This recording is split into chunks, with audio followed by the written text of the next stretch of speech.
So other things we can do with DNS is there's another tool that's available to us called NS lookup.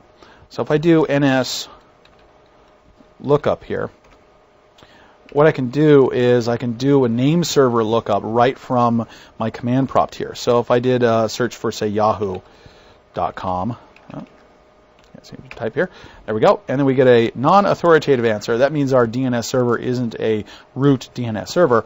We get an answer for yahoo.com, and here's the addresses we would use to go to yahoo.com. We could also do a lookup for, say, msn.com also. And we get a unknown. In this case, our DNS server didn't know where it was, so it ended up forwarding that to a different DNS server and then got an answer. So really what happens here is a forwarded DNS request. I didn't point it out here. So we sent it to our server, and then our server didn't know it directly and then sent it to a different DNS server to actually get that answer. So that's the reason why you're seeing the unknown here, because our local DNS server didn't know where it was and just ended up forwarding it to a different DNS server. All right, so from here, let's go ahead and exit out now that we've seen both DNS and NS lookup, and we also took a look at it from Wireshark. Let's look at one more thing before we go into tying this all together, and that would be traceroute. Now, the TraceRT program, spelled differently if you do it on the router wants it, or switch will want it in iOS, typed out as traceroute, the entire thing, instead of traceRT. In this case, if we type in, let's traceroute over to Google, so google.com, and I'm going to go ahead and do, because this is kind of neat to look at, I'm going to go ahead and start a capture here too.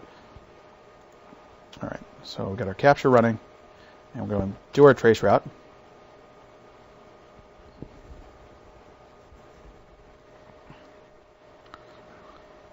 All right, so this is tracing through the internet here, trying to find Google. We're going to come back over here and watch these messages as they go by. Actually, we got a lot of extra noise because it's doing DNS here. So actually, let me start this over here.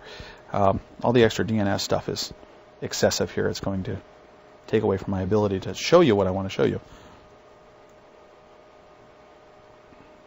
If it lets me break, maybe it won't. All right, I'll show it anyways. So. For each of those requests going out, we got an IP address, and we did a DNS lookup for each of those. We got a lot of data here to sort through. So first we did a DNS lookup for Google, right? And we got that. We then did an ICMP request, right? But the ICMP request here that we did, we're actually getting more data. It's updating live as it's going by here. Yeah, it keeps sending more data here. Hold on.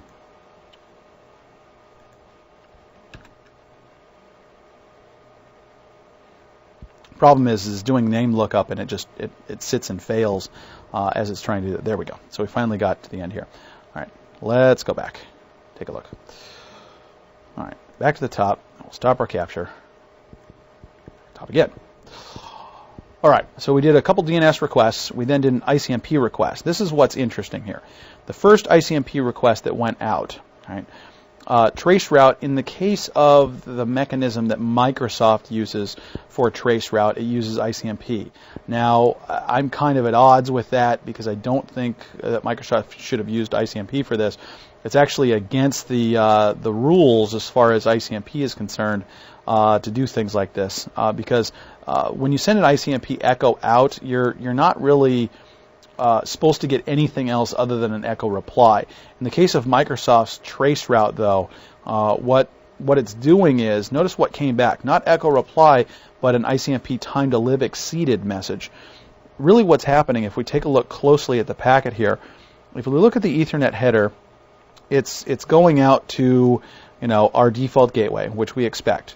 From there, the IP packet itself is going source of us, destination of the 7214 address that Google owns.